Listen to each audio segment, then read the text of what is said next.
घड़ी में 7 बज रहे थे। हितेश अपना सारा काम निपटा के घर से घड़ा लेके निकल ही रहा था कि उसका ध्यान कुछ लोगों पर जाता है जो उसके घर के बाहर लठ लेके खड़े थे। हितेश समझ जाता है कि गांव वालों ने उसके घर के बाहर पहरा लगा रखा था जिससे वो उस कुएं तक ना पहुंच पाए। ये देख हितेश उसके घर का पिछला दरवाजा इस्तेमाल करता है और उन पहरेदारों को चकमा दे के निकल जाता है। गांव वाले उसे कुएं तक जाते हुए देख ना ले, इसलिए वो जंगल के रास्ते जाता है। हितेश आगे बढ़ ही रहा था कि अचानक उसे कुछ कदमों की आवाज सुनाई देती है। वो झट से मुड़ के देखता है कि कहीं कोई गांव वाला उसका पीछा तो नहीं कर रहा, पर वहां कोई नहीं होता।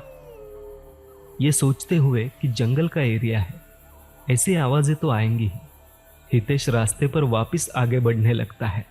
कुएं के रास्ते पर बढ़ते हुए हितेश का ध्यान कुछ बंजर पड़े घरों पर जाता है। उन्हें देख ऐसा ही लग रहा था कि किसी ने वो घर जल्दी जल्दी में छोड़ दिए थे।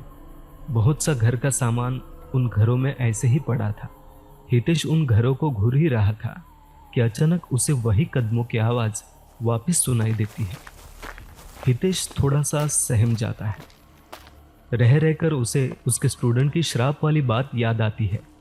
धीरे धीरे उन कदमों की आवाज तेज होने लगती है, पर इस बार हितेश मुड़ता नहीं बल्कि रास्ते पर और तेजी से चलने लगता है। कुछ दूर जाते ही वो एक दीवार तक पहुंचता है जो झाड़ पत्तियों से ढकी हुई थी। शायद वो किसी के घर की टूटी हुई दीवार थी। उस दीवार के बीच में ही एक दरवाजा था और उस दरवाजे से वो कुआं साफ साफ दिखाई दे रहा था। कुआं देखते ही उसकी आंखों में चमक आ जाती है, जैसे कि उसने कोई खजाना ढूंढ लिया हो। वो कुएं की तरफ बढ़ता है। उस कुएं को चारों ओर से घने पेड़ पौधों ने घेर लिया था और चांद की रोशनी में वो और भी सुंदर लग रहा था।